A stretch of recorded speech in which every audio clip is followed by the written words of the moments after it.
बीच में खड़े हो गए। हमारी भागवत चल रही जिला हिसार में, हरियाणा में। यूपी का ये एक नौजवान बैठा पंडाल में, उसने हमारे लिए चिट्ठी में लिखा इंग्लिश में कि हवा का रंग कैसा है और धरती का रंग कैसा है। वो इंग्लिश में पत्र जब मैंने देखा, मैंने कहा ये पत्र किसने लिखा, खड़ा हो जाए। नहीं हुआ। हमने कहा क्या कह रहे, खड़ा हो जा। हो गया खड़ा। कहाँ के रहने वाले हो? कहने लगा जिला फिरोजाबाद का हूं। कितने पढ़े लिखे हो? कहने लगा हमने इंग्लिश से एमए किया। इंग्लिश से एमए किया? हाँ। मैंने तुमने इंग्लिश से एमए किया है, लेकिन तुम्हारी हिम्मत कैसे पड़ी? संस्कृति मंच पर तुमने हीरो जैसे विद्वानों के पास अंग्रेजों की जूठन भेजी है। तेरी हिम्मत कैसे पड़ी? कैसा भाई, तो हम भी हैं, हम तुम हीरो। हाँ। तो हमने कहा जी अंग्रेजों की जूठन में भेजी है। कैसे कहूं तुम हीरो? हमें मालूम पड़ता हो इंग्लैंड में पैदा हुए हो। कहने लगा I am very very sorry. हम सॉरी? सॉरी कौन सा साबुन जैसे कपड़े साफ होते, क्यों रे? हिंदी में बोल। कहने लगा माफ कीजिए, हमसे गलती हो गई। मैंने कहा इंग्लिश में पत्र लिखना किसी विद्वान को जरूरी नहीं है। कुछ लोग ऐसे भी होते हैं मंच पर कथा कहते बीच बीच में इंग्लिश के दो शब्द कह देते हैं। मूर्ख लोग उन्हें बड़ा विद्वान मानते हैं। और एक विद्वान तो ऐसा जिसका नाम तो नहीं लूंगा, एक लड़की ने उसकी हालत खराब कर दी। उस लड़की ने हालत खराब कर दी, लेकिन अधिक मूर्खों में एक विद्वान की चलती नहीं।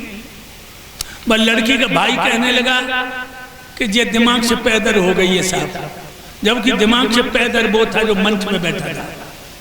बस लड़की ने जो भी प्रश्न किया था बहुत गजब का, लेकिन अधिक जब मूर्ख होते तो विद्वान की नहीं चलती। बस उसके अंदर एक ही विशेषता थी, क्योंकि मैंने तो एक बार उसकी कथा सुनी में, तो सुनिया सब लोग कहते बहुत बड़ा विद्वान हो। बीच बीच में इंग्लिश के पुट लगा देता था वो, कुछ नहीं।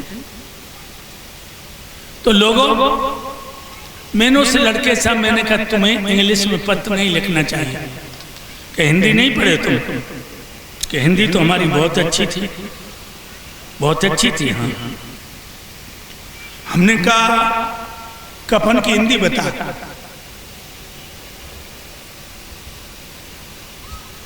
हिंदी तेरी बहुत अच्छी है ना, कफन की हिंदी बोल। चुप। मैंने लालटेन की हिंदी बता। चुप।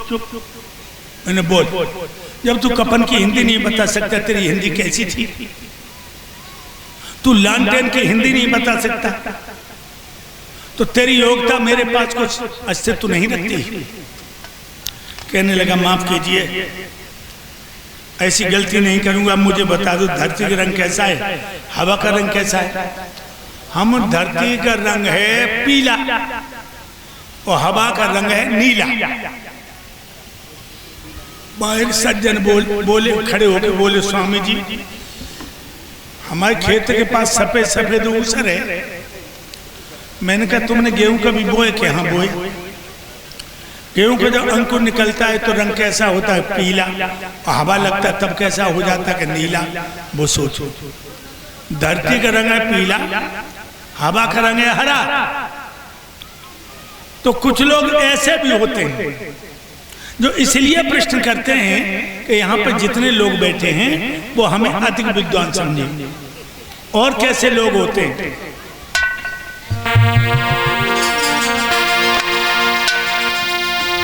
कुछ नीच परस्पर लड़ भिड़ कर लाज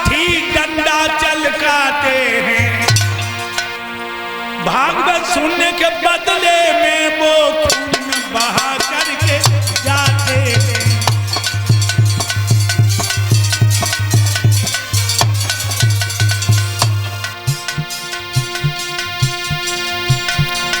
कुछ ऐसे भी आते जो अपनी दुश्मनी पूरी करना चाहते हैं। और कैसे आते? बहुत गई नीच दुराचारी, श्रोता बन बन के आते। आध्यात्मिक कथा सुना रहे हैं, वो बैठे आंख लड़ाते हैं।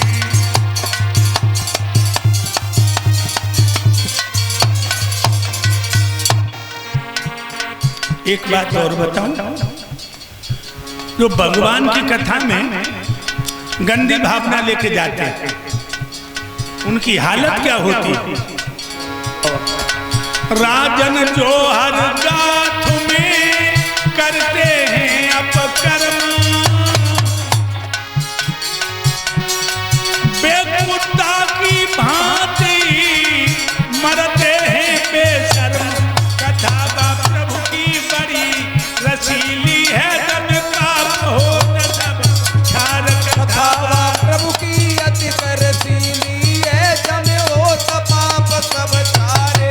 कथा उन प्रभु की अति रसीली है, जमे हो पाप सब छारे। अरे हो तो पाप सब छारे के भैया, हो तो पाप सब छारे।